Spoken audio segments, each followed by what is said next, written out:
Start the recording. Okay, so aloha, good morning, everyone. My name is Caitlin Hayes. It is my pleasure to welcome you all to the University of Hawaii at Manoa's annual School of Pacific and Asian Studies, or SPAS, Graduate Student Conference. Along with my co-organizer, Tasha Hayashi, we want to thank our sponsors for their generous support, who you can find in our conference program, which is on our website. Our keynote speaker, Dr. Jennifer Robertson, and our panel moderators for their time and expertise, our talented panelists, and all of you in attendance. So good morning, everyone. We're so excited to have panelists and speakers from 4 different continents at our conference. This is uniquely possible because we have chosen for only the 2nd time to host our conference completely virtually. That being said, virtual conferences present their own set of unique challenges, so we hope you'll be patient with us over the next 2 days as we coordinate the event virtually. That's right. We have chosen to host the conference like a large Zoom class so that we can emulate an in-person conference as much as possible. To that note, we were excited to have an optional casual mingling session during our lunch break. That being said, we have a few housekeeping requests for all in attendance during our presentations. So while you may have your camera on during Q&A, please keep yourself muted and your camera off throughout the conference proceedings, unless you, of course, you are presenting. This will keep things running smoothly. Any questions should be directed to the chat chat function. And for our first presentation, our keynote speakers presentation, if you wish to send any questions via chat during the presentation, please send them directly in a private message to either myself or Tasha. We'll read them out for you during the Q&A session at the end. Or if you wish, you can also just save your questions to the end and then send them via chat or speak them in person, or turn on your camera and your microphone to speak. But during the presentation, if you have any questions that you just want to get out, send them via private message to myself and Tasha. Yes, so as Caitlin mentioned, our schedule today begins with a keynote address from Dr. Jennifer Robertson, Professor Emerita of the University of Michigan and Associate Professor of the University of Washington, followed by panel 1, a lunch break, and panels 2 through 4. Please refer to our conference booklet or program and our website for any questions about the schedule today. All right, so without further ado, I'm pleased to introduce our first keynote speaker, or our keynote speaker, Dr. Jennifer Robertson. Dr. Robertson is Professor Emerita of Anthropology and the History of Art and Anthropology and Art History at the University of Michigan, or UM, Ann Arbor. She's also an affiliate faculty of the Robotics Institute at Michigan and affiliate professor of anthropology and Japan studies at the University of Washington, Seattle. Robertson's 7 books and over 80 articles and chapters address a wide spectrum of subjects in anthropology, history of art, and Japan studies ranging from the 17th century to the present. Among her books are Native and Newcomer, Making and Remaking the Japanese City, 1991, and Takarazuka, Sexual Politics and Popular Culture in Modern Japan, 1998, and then a Japanese edition 2000, and Robo Sapiens Japanicus, Robots, Gender, Family, and the Japanese Nation, published in 2018. She is currently researching, writing, and editing articles on the cultural history of Japanese popular eugenics, bioart, and contemporary art, and human and robotic interfaces on and off stage in Japan and elsewhere. We are honored to have such an accomplished speaker at our event. So please, everybody, give a Zoom round of applause for Dr. Robertson. And Dr. Robertson, whenever you're ready, take it away. Okay, thank you so much. You can see my screen, right? Everything ready to go? Okay, I'd like to thank Tasha Hayashi and Caitlin Hayes, who expertly organized this timely and impressive graduate student conference, for their kind invitation to deliver the keynote lecture. It's a great honor, and also an opportunity to visit, virtually at least, the University of Hawaii, where I earned an MA in Asian Studies way back in 1977. And a big thank you also to Tess Constantino for her expert assistance in handling all of the official paperwork that was involved. I'd like to start with a preface, a kind of a mini outline of my talk. And I've shortened it a bit so it fits within our time frame here. Well, many roboticists building humanoid robots today in Japan have sought to imbue their gendered robots with kokoro, heart mind, or mindful heart. Robotics pioneer Mori Masahiro has also claimed that robots have the Buddha nature, Busho, within them. Recently, the scholarly and popular media alike have announced the advent of robot priests, one of which is SoftBank's humanoid Pepper, you see here, that debuted in 2015. Pet robots like Sony's robot dog Aibo and electronic devices like smartphones and laptops are given Buddhist funerals when they break down or become outdated. I'll be exploring how robotic technologies are deployed by humans in Japan and elsewhere to give shape and expression to their spiritual ideas, beliefs, and needs. Now, this presentation draws in part from my recent book that Caitlin mentioned, but mostly from my new article coming out this month in ICON, the European Science and Technology Studies Journal. So let's get started. In August 2017, the global mass media reported that Pepper, SoftBank's celebrity humanoid, had been given a new role as Buddhist priest for hire at funerals. Headlines shouted, "Robots in Japan are now Buddhist priests." As is typical of mass media reports about Japanese robots, this story too was an exaggeration, a one-off account that was never followed up. But before I continue, let me give you some background information on Pepper. Pepper was commissioned in 2010 by Son Masayoshi, the CEO of SoftBank, a Japanese international conglomeration specializing in technology, energy, and finance. Pepper was introduced to the public in 2014. The name of the robot was chosen to connote a sparkling personality. Pepper is a 4-foot tall, curvy white robot that weighs 62 pounds, runs on a lithium-ion battery with a 14-hour charge. The robot is outfitted with Wi-Fi, a 3D camera, a microphone, speakers, gyroscopes, bumper sensors, and arms and hands with touch sensors. Pepper can roll on 3 omnidirectional wheels at speeds of up to 2 miles an hour. A touchscreen tablet on the robot's chest offers a way to display images that reveal Pepper's emotions, a notion that I'll be exploring in my talk. Pepper has yet to conduct an actual funeral and is unlikely to do so in the future, having been discontinued by SoftBank in 2021. That the robot had been dressed in Buddhist robes was merely because Pepper was part of a temporary exhibit at a funeral services convention in Tokyo. You see here Pepper chanting at the Life Ending Industry Expo in Tokyo, where a booth was set up to resemble a Buddhist altar. In a YouTube video of the expo that I'll be showing, an unidentified human priest monitors Pepper as the robot chants a sutra in a nasal monotone while using mallets in both hands to beat rhythmically on ritual drums.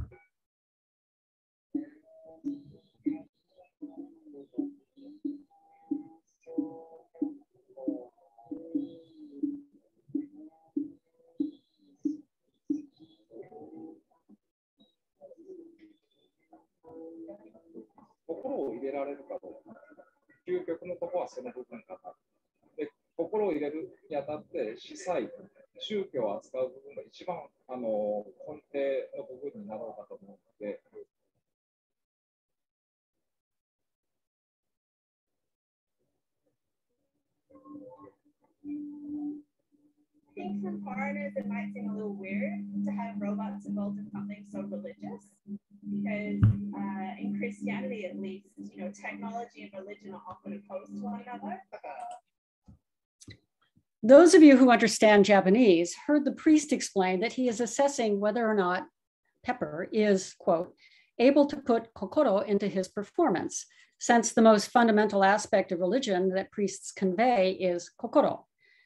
Now, later I'll be developing the concept of, or elaborate on the concept of kokoro. Also appearing in the video is a young Anglo woman who claims that to foreigners, it might seem a little weird to have robots involved in something so religious, because in Christianity, at least, religion and technology are often opposed to one another. Perhaps by technology, she was referring to science, which some Christians perceive in opposition to religion. But in any case, her claim can be easily refuted. One example is the indisputable centrality of communications technology, from cell phones, computers, the internet, websites, videos, photographs, radio, television, photocopying machines, and faxes in Christianity and most religions today, whether Abrahamic monotheisms or polytheisms.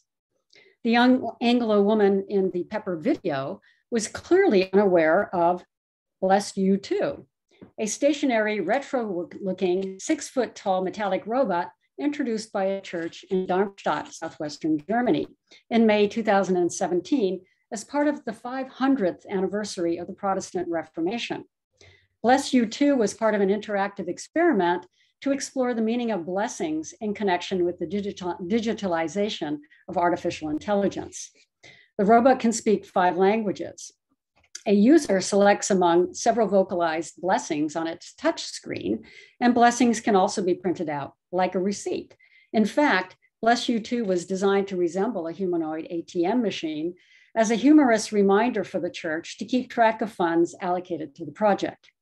Like Pepper and Priestly Guys, the demonstrations of Bless You Too also stimulated ideas among visitors about the relationship of religion and human clergy in a world saturated with electronic devices.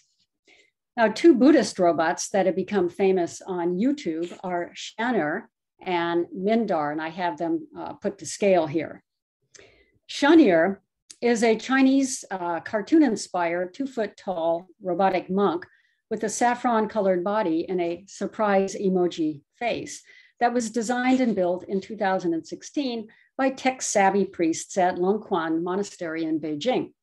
The diminutive robot carries a tablet computer.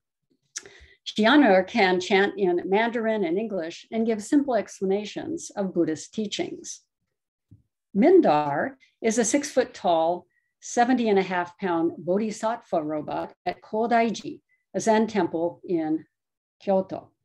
Mindar is identified on the temple's website as Android Kannon Minder, or Android Kannon Minder.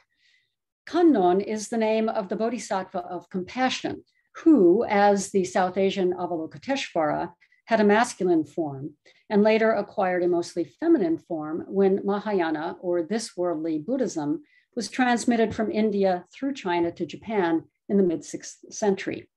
Bodhisattvas are enlightened, compassionate beings who postpone nirvana in order to save suffering persons. Android Kannon Mindar has a smooth, cream-colored silicone face, neck and shoulders, and silicone hands, but the rest of the androgynous body consists of mechanical components. A camera is installed in the left eye to coordinate movements that suggest eye contact. A metallic tube-like tiara helps to give the head a more human shape.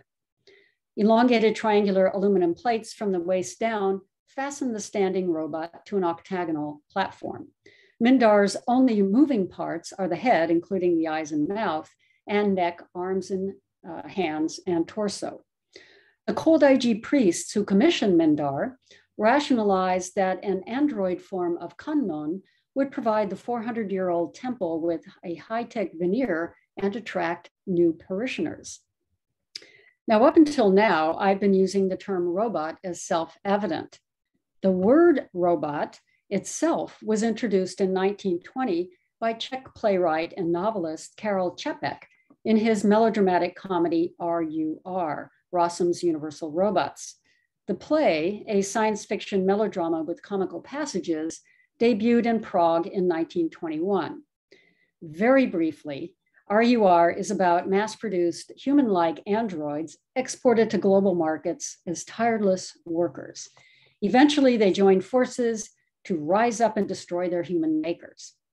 RUR was performed in Japan in 1924 and in major cities around the world. And if you're interested in RUR in Japan, I have an article in the fall 2021 edition of Macadamia, little blurb there. Now, let me note in passing that although there are evil robots in Japanese science fiction, The general perception of robots, roboto, in Japanese since the 1920s is that they are human-friendly and can even become family members, as shown here in a SoftBank ad. And I read the copy. The Asahi family adopted Pepper a week ago, and they are delighted with him. Each family member gives him new functionalities, and Pepper surprises them a little more each day. So that's the etymology of robot. And I now want to provide you with my working definition of robot that I drew from numerous sources on robotics.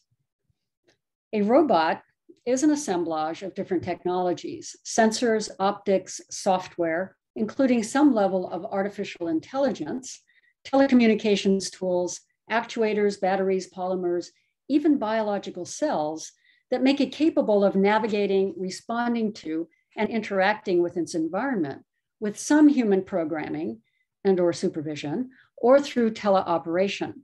Now, some robots are usefully perceived of as embodied AI in the sense that they are equipped with software algorithms that facilitate their ability to interact with their surroundings, to recognize patterns, and to complete given tasks. Not all of the robots discussed thus far, Pepper, Bless You Too, Shianer, Mindar, are robotic in the same way, but all have a combination of some of these features.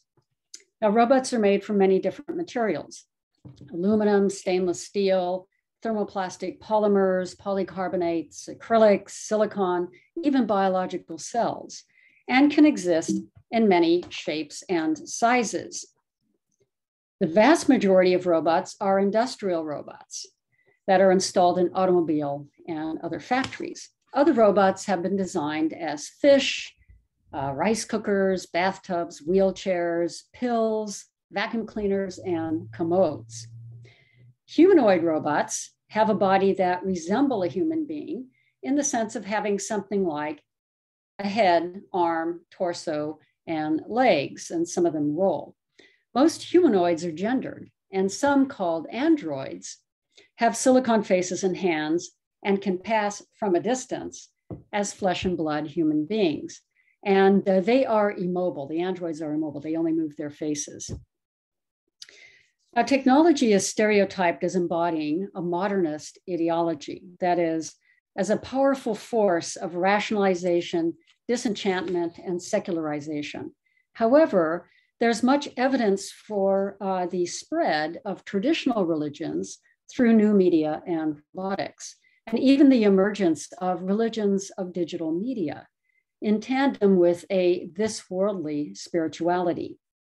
Now, recall the video I showed of Pepper chanting a sutra, in which the human priest assesses whether the robot can convey kokoro, heart-mind. I now want to take a closer look at kokoro as defined and understood by roboticists, and I'll focus to this end on Pepper. I'll wind up by looking at the connection between robotics and AI, and also the emergent compatibility of technology/robots and religion. So, what is kokoro?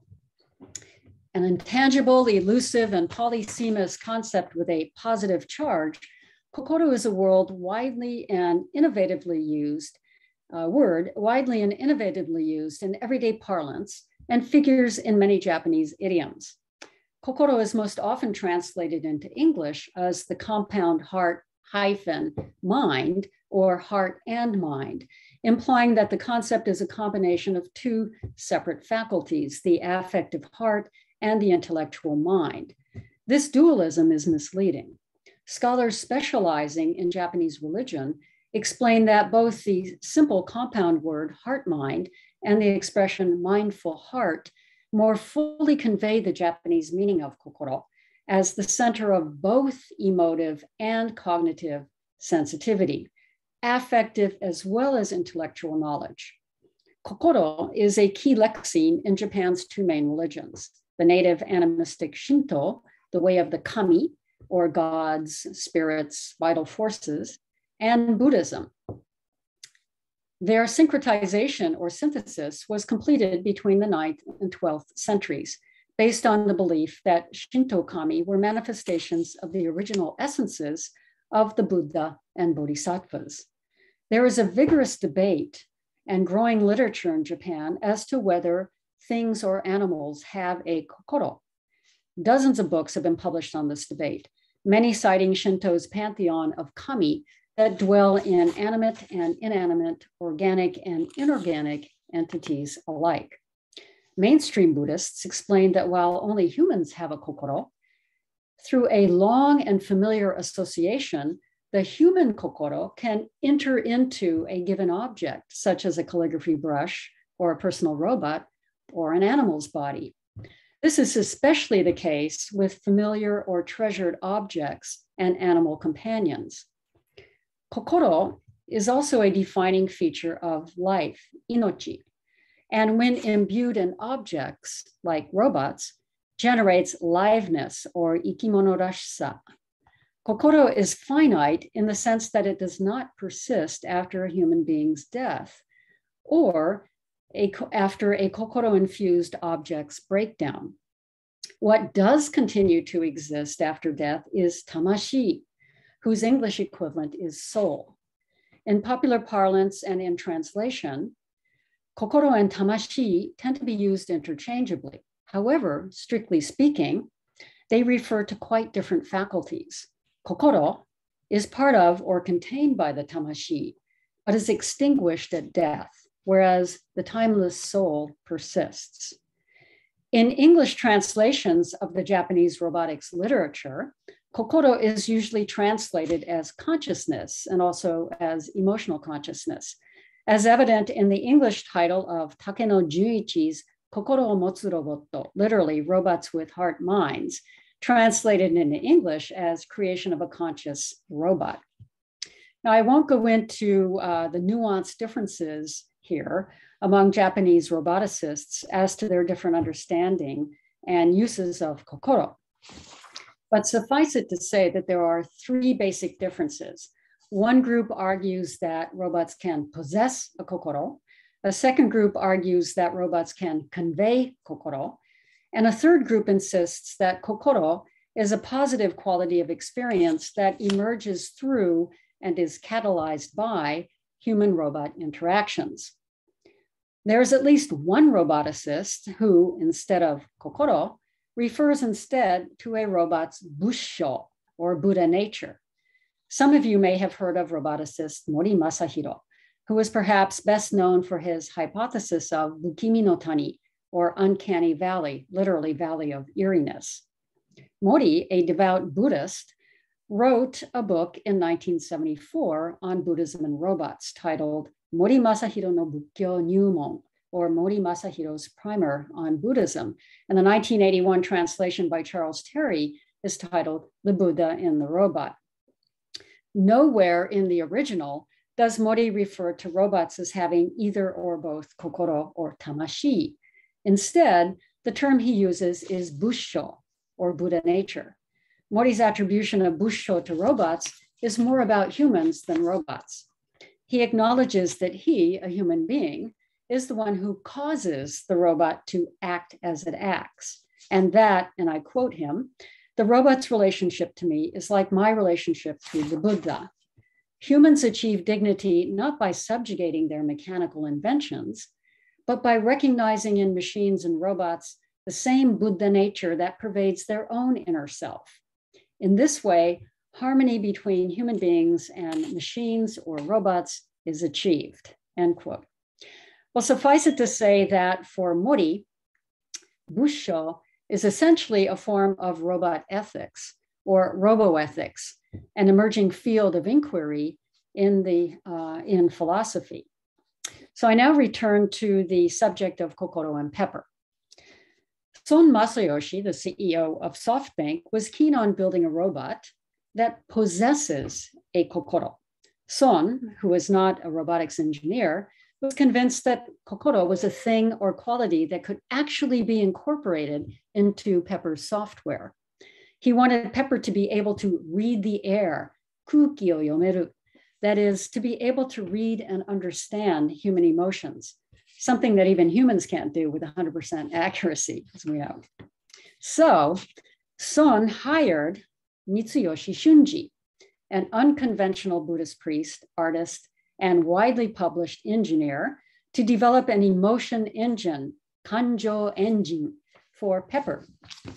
And in the image here, you see Mitsuyoshi giving his 2015 TED Talk, during which Pepper misbehaved, that is to say, malfunctioned. And you can see that Pepper is facing away from Mitsuyoshi. Mitsuyoshi has conducted research on the interrelationship of voice, hormones, and emotions, with the objective of creating a biochemically inspired emotion engine that would allow Pepper to respond to human interlocutors in appropriate human-like ways, as if it were truly capable of reading the air. Perhaps because he is a Buddhist priest, Mitsuyoshi did not echo Son's claim that Pepper possesses a kokoro, although he does declare that Pepper has emotions. Now, researchers across disciplines acknowledge that there is no generally accepted definition of emotion.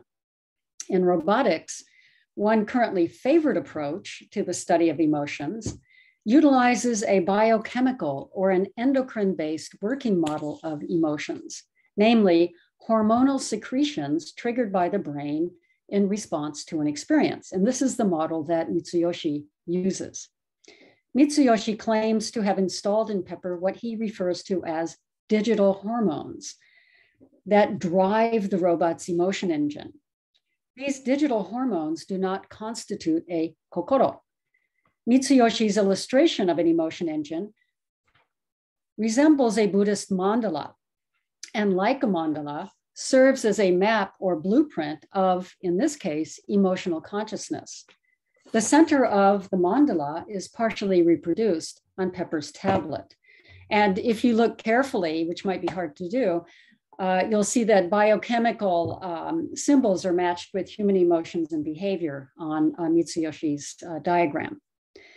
Mitsuyoshi's emotion engine draws from the psychoevolutionary theory of emotion developed by the late psychologist Robert Plutchik, a theory that encompasses human and non-human animals at all evolutionary levels.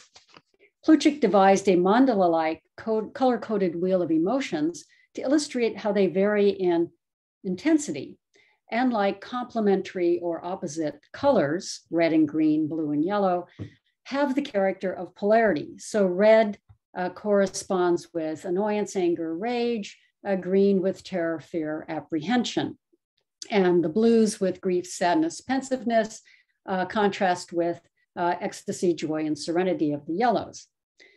Now, Mitsuyoshi's mandala references Plutchik's wheel of emotions, but adds hormones and various biochemical elements to its operation.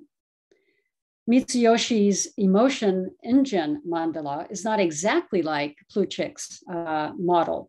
In both, red is the equivalent of anger, but in Mitsuyoshi's model, green connotes calmness and serenity, as opposed to fear and terror. Now, in order to understand how digital hormones work, I first need to explain the function of hormones in the human body and also the non-human animal body. Hormones are secreted into the blood by the endocrine glands in response to a range of stimuli. Secreted by the adrenal gland, for instance, the hormone adrenaline triggers physiological responses in another or several organs simultaneously. If an experience provokes fear, the hormone activates groups of muscles. It causes the mouth to open, the body to straighten up, and the person to start running away. Hormone-propagated signals can also be modified or delayed or even disappear. In other words, they are adaptable to changing situations. Thus, right after being frightened by someone or something, a person might quickly realize that it was a false alarm, and the fear reaction subsides. In short, hormones are not limited to triggering simple cause-effect, irreversible responses. They can also generate and reverse multiple cascading events. A digital hormone, then, is an electronic signal that messages all the connecting segments or modules of a robot's body simultaneously. Each of those segments, which has its own motor, then calculates in real time all of the variables that influence the other segments. thereby prompting them to adjust or modify themselves accordingly. These adjustments or mood changes are displayed on Pepper's tablets as clusters of one or several colors. And the colors are coded somewhat differently than in Plutchek's model. There's some overlap, but not necessarily all. So white connotes a neutral stance, green, happy, and red, sad. Now, when Pepper is described as an emotional robot, what does this mean? Simply put, an emotional robot is one whose digital hormones activate its cameras and sensors to calculate, process, and respond to a human interlocutor's facial expressions, tone of voice, and gestures in a seemingly natural manner. These calculations are based on various reductive human behavioral models uploaded to Pepper's central processing unit and converted to digital data signifying friendly, unfriendly, agitated, calm, and so forth. So you see here green, Pepper raises its hands, sings, and connotes happiness. Here, red, Pepper is sad and listless, the arms are down. And in some cases, you get multiple color displays, which indicates some level of uncertainty and confusion. Blue, some red, unsettled and sorrowful in the gesture of what kind of thing. Okay. As some roboticists have argued, by mirroring humans, robots can achieve presence and liveness. This is what digital hormones allow. When Pepper makes eye contact with you and follows your gaze and gestures toward you, you are provoked to respond as if it were a sentient and even caring other. And in this ad from Troubleshooting Pepper, you see here the words,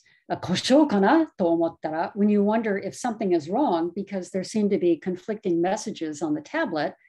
Green suggests happy, but Pepper's gesture suggests puzzlement. Now, you also have white neutral, what's he saying? And green happy. Oh, she's really said something nice to me. Now, I started my talk with a video of Pepper chanting a funeral sutra. And as we'll see, long before Pepper's priestly debut, memorial services for robots and other artifacts administered by human priests were being offered by Buddhist temples. And I want to now discuss the application of new technologies to old rituals. These memorial services, or kuyo, for non-human, non-animal artifacts, offer a powerful emotional aesthetic experience of identification and affinity with intimately familiar things that are no longer functioning or useful, but that cannot be simply thrown away. These familiar and treasured things include tea whisks, chopsticks, calligraphy brushes, eyeglasses, stuffed toys and dolls, and so forth. And as you see in the image, at a kuyo, these objects are blessed by a priest and then burned en masse to release their tamashi, or soul. In a precedent-setting move, Banshoji, a temple in Nagoya founded in the mid-16th century, staged the first computer kuyo in 2002.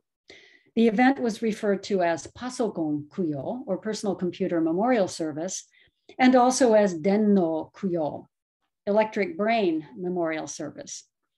And because these devices cannot simply be burned en masse because they would release toxic fumes, the temple charged a 1,000 yen memorial service fee, which covered the cost of recycling the electronic goods. Computer users were able to pay their respects to their electric brains, and Banshoji was able to underscore the resilience and relevance of Buddhist funerary rituals in a highly technologized society. I might mention that I visited Banshoji about 5 years ago and was told that these recycling kuyo had been discontinued.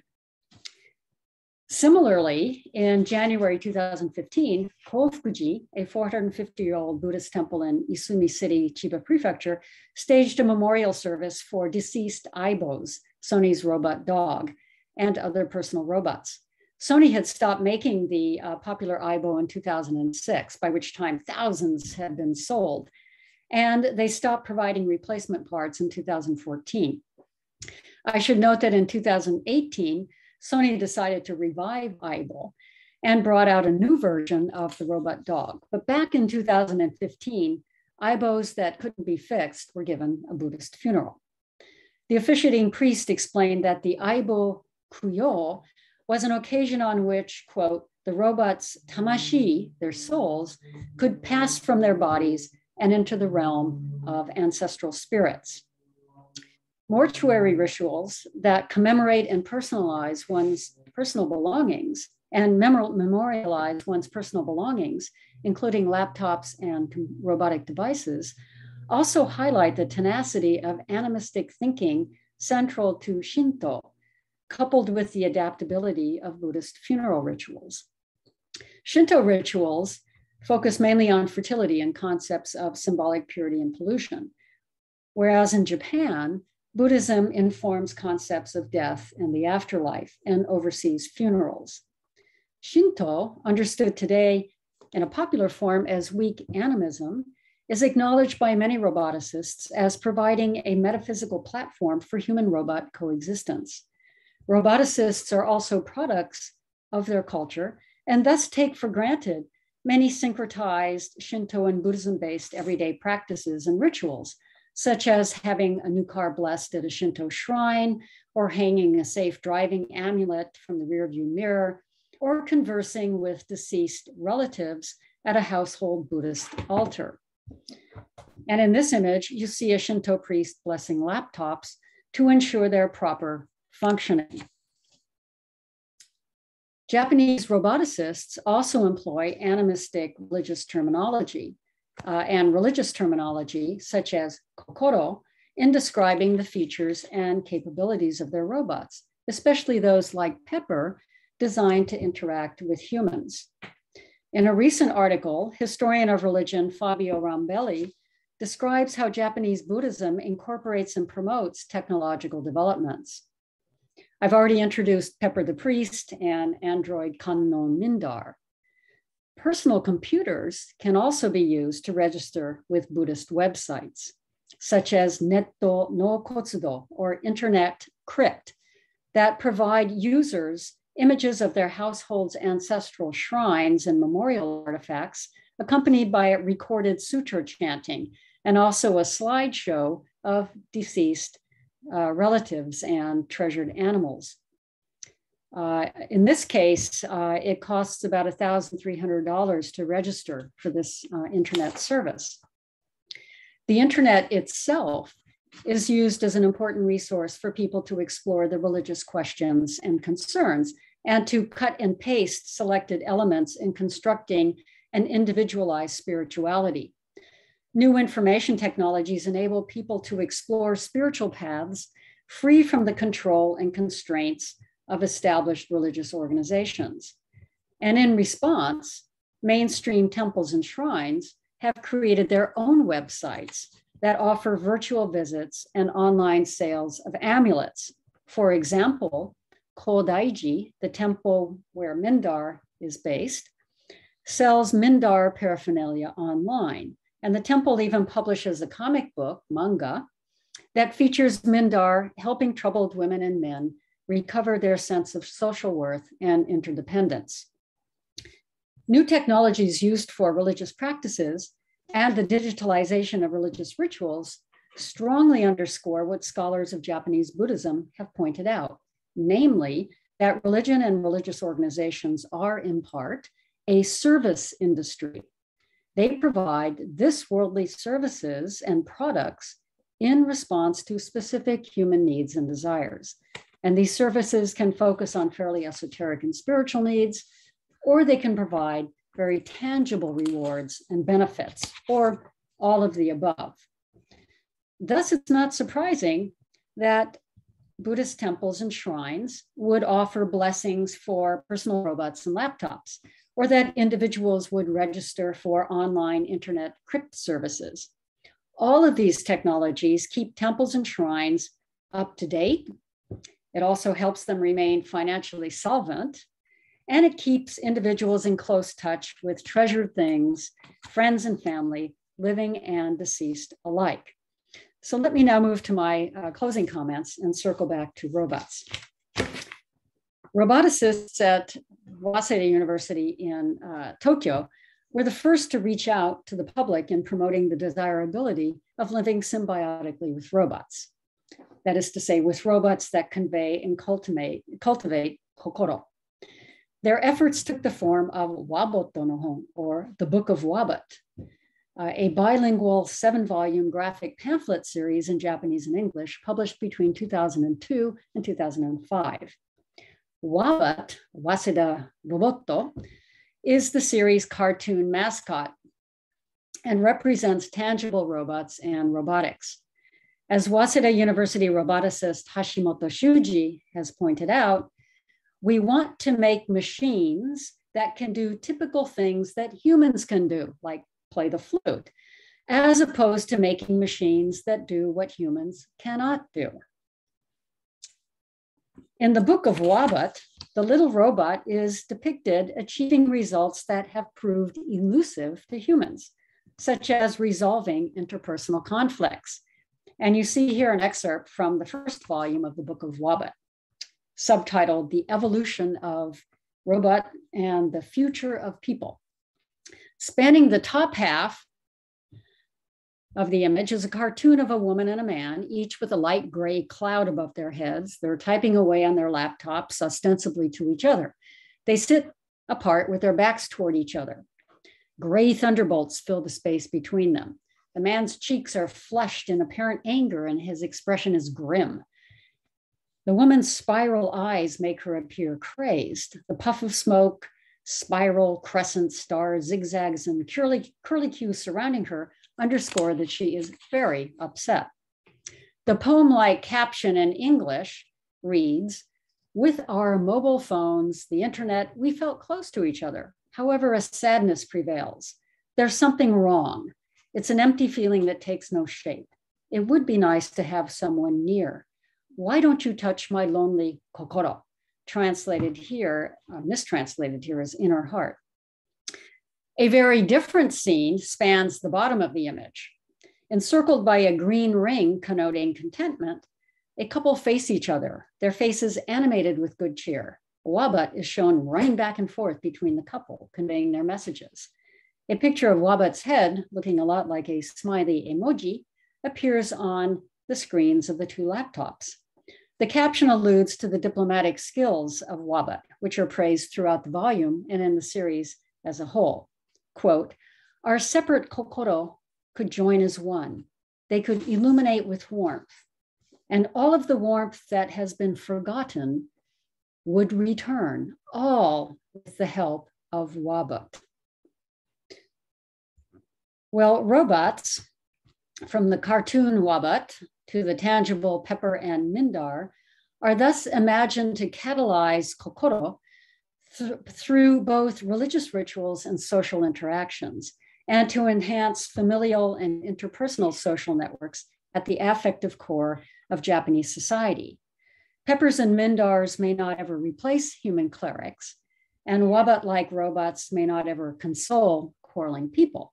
However, many roboticists, some of who, like Mitsuyoshi, are Buddhist priests, are engaged in designing robots that convey kokoro. And in this way, they are helping to bridge the conceptual gap between the laboratory and everyday life, and more generally, between science and religion, and between the high-tech secularized world and more spiritual realms. Thank you very much for your kind attention. Thank you so much, Dr. Robertson. We really appreciate such a wonderful talk. I certainly learned a lot. So we'd like to open the floor up to any questions or comments. If anybody has any questions or comments, you can either put them in the chat, or you can just turn on your camera and your microphone and go ahead and share. So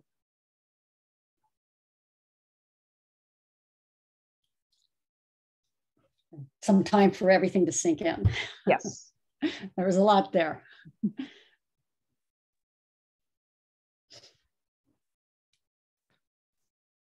Dr. Clayton? Sure, I guess I'll go ahead if nobody else does. I have a half-formed question.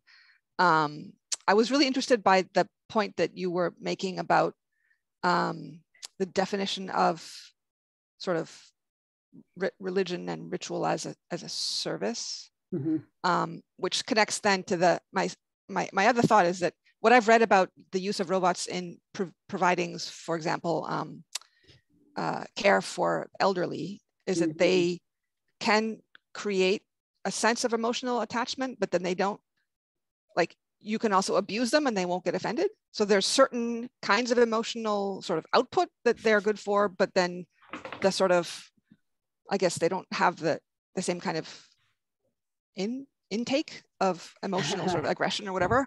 Yeah. And then that connects also obviously to the question of emotional labor, right? And I'm just wondering, I guess I'm just wondering how you see all of these things connected and related to, I suppose, commodification of those kinds of services. I'm not sure what the question is, but I just, those things seem to strike me, right? Like what kinds of emotions and why and when and for all, Yeah.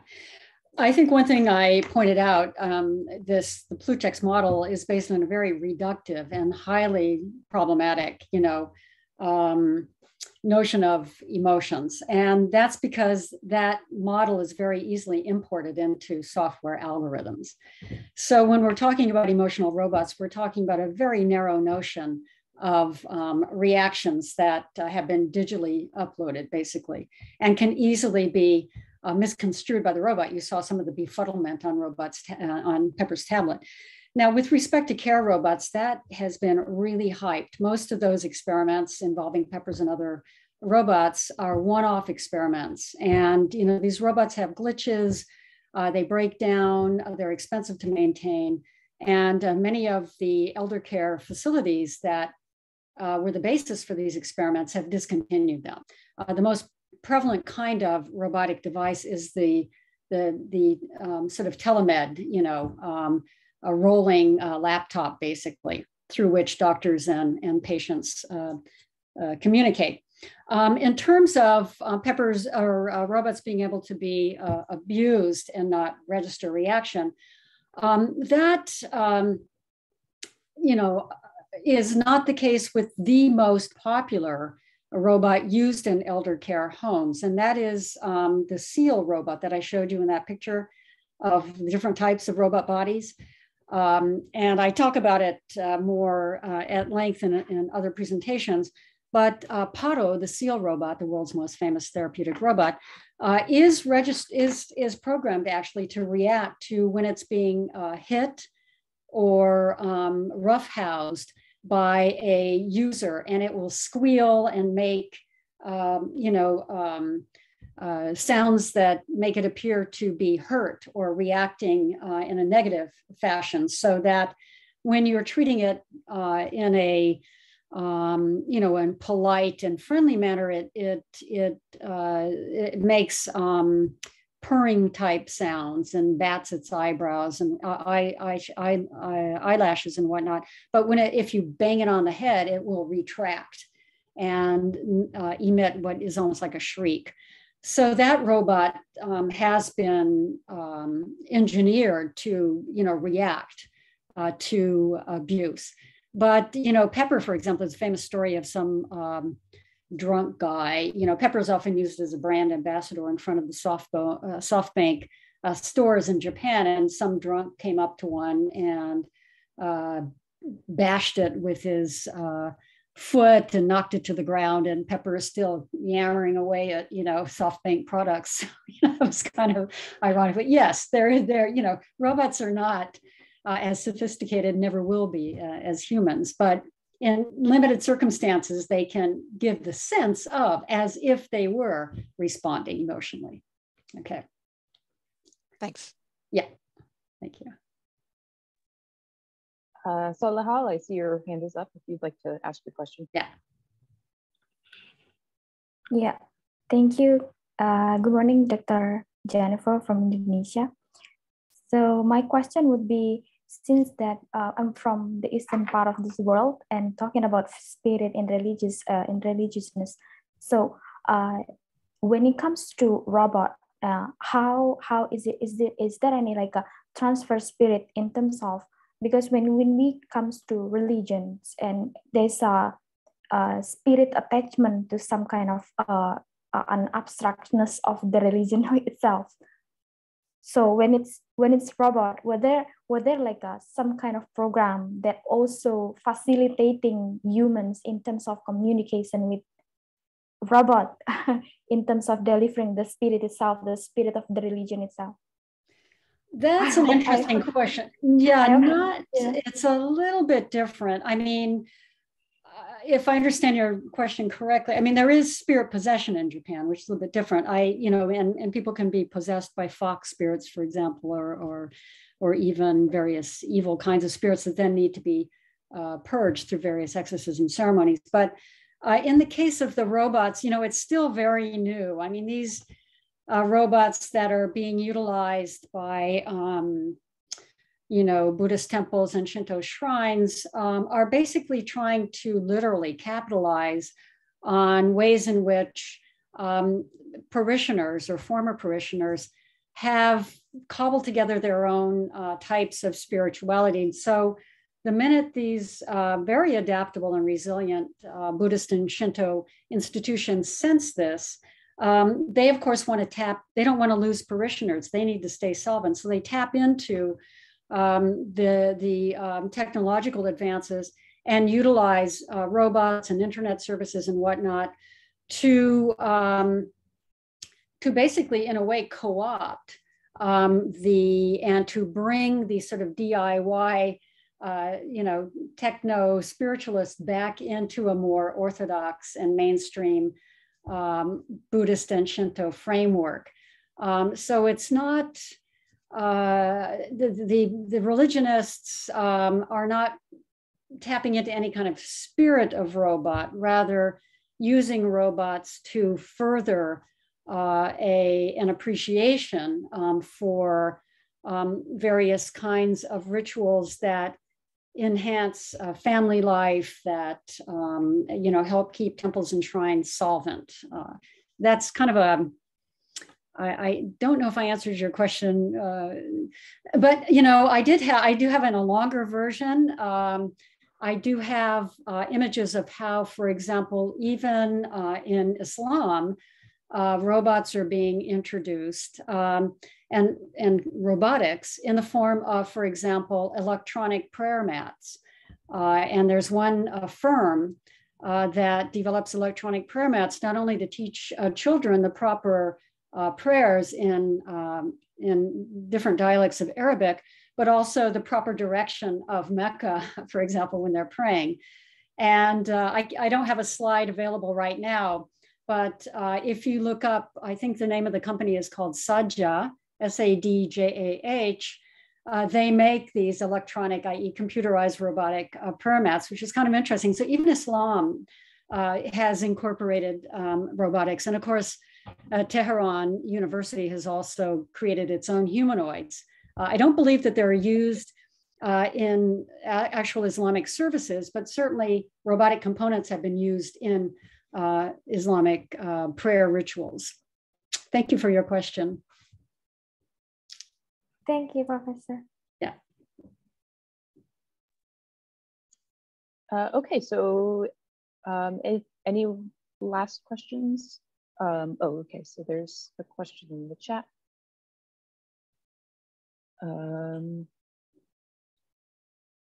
Okay, so Mire. Sex robots. So yes, many of the designers, creators, and promoters seem to be men. Men giving birth to robots is a very interesting phenomenon to me. So is Mitsuyoshi Shinji, who is asserting his bodily presence, bare arms, muscular body, red t-shirt, while discussing digital hormones, muscles, etc. What sort of connections are there between Japanese masculinity, which has been in a precarious state for some time, robots capable of emotions, and religion in spiritual salvation? Yeah, interesting question. Actually, I have written extensively on gendering robots, and I'll be giving a talk at Cornell, which is also virtual. It's going to be in person, but it's going to be virtual as well, on why do robots have gender? And I showed you those gendered humanoids and androids earlier. Whether or not Japanese masculinity is in a precarious state is debatable. I don't think there's a singular definition of masculinity, and this is a huge issue, obviously, in many debates. What exactly is masculine? What exactly is feminine? And Mitsuyoshi, he is iconoclastic in the sense of, he works out, he has videos of him lifting weights, he gives TED Talks, he doesn't wear priestly robes for the most part. But at the same time, he wants to be known as a world, renowned and contributing roboticist and engineer. And he's quite well known actually for a lot of his work on so-called digital hormones. I'm not sure this question is very large. I would say that in Japan in particular, and I've done now almost 20 years of research on robotics, and I've visited many robotics labs. Most of the roboticists, I would say 90%, are male and take for granted the sex and gender division of labor, not only in the household, but also in society. And so when they design their robots, they supply the robots with these gendered stereotypes that they don't, draw into question, they take for granted. And these are some of the questions and issues that I address in my book, Robo Sapiens Japanicus, and also in several articles I've done on gendered robots. So I'm going to defer to that. Otherwise, I'd go into another 30-minute lecture. So thank you, Professor Koikari. I enjoyed your work very much for asking that question, and look forward to talking with you more about that. Sex robots. Yeah, there aren't enough. I'm not familiar with sex robot funerals, but I wouldn't be surprised if there aren't any. I kind of dismiss the whole brouhaha around sex robots because, part of the complaint has been that if, people get used to sex robots, and I have to say most of them, the sex robots are gendered feminine and most of the users are human males. The idea that if you have a sex robot, you're going to be able to abuse it and subject it to all sorts of horrific things. And you don't need robots for that. Humans have been doing that to, each other for centuries. And, so human-robot relations are not any more exploitative than human-human relations. And I think the sex robot and anti-sex robot campaign is a bit gimmicky, quite frankly. I talk about it in more nuanced terms in my book. Now, in terms of good robots, bad robots, there are, of course, robots that are being used for military purposes. And what I always remind people is that these humanoid robots and these cute-looking robots are actually not end products in themselves. They are platforms for spin-off industries. Humanoid robots are really, really hard to make. It's hard to get a robot to walk. It's hard to get a robot to have binocular vision, to have haptic or touch sensitivity. And so the human body is a great model to approach these challenges, these technological challenges. That said, once those are achieved, most of the robots I've showed you have been discontinued, and their components are spun off into other industries, many into the automotive business, the so-called autonomous car, but increasingly in Japan into the weapons economy. And this is something that is not openly discussed in Japan, even though Prime Minister Abe in his first administration, 2006-2007, opened the possibility of Japanese corporations, the military and universities to work together to produce weapon systems. And so you actually have Japanese, not only, and they've always provided component parts for weapon systems. It's called dual use technologies. Mitsubishi Jeeps are used in Iraq and were used in Afghanistan, and Nikon cameras and telescopes and binoculars used on battlefields. But now Japanese roboticists are actually assembling full weapon systems. And just last year, had a contract with the Philippines for a robotic surveillance aircraft. So the weapons economy is much more lucrative than the cute robot economy. And so you're going to be seeing more of the sort of killer robot phenomenon coming out of Japan. But it's something that the Cool Japan campaign has really put the lid on. And very few scholars and fewer people in Japanese media are commenting on the use of robotics in the weapons economy. Thanks for asking that question. Okay, well, thank you, Dr. Robertson, for your time. It looks like we don't have any other questions in the chat so far, but we greatly appreciate your participation in our conference. And we will now have a short break between panel 1, Technological Innovation Asia Part 1, which will begin at 10:15 a.m. Hawaiian Standard Time. Again, thank you, Dr. Robertson, for your time and for your keynote speech. Absolutely, thank you. And if anybody wants to contact me, please feel free to send me an email. Just remind me where you met me. And I'd be very happy to, respond at greater length. But anyway, thank you so much. It was a great experience and great questions. Thank you. Thank you, Dr. Robertson. Yeah.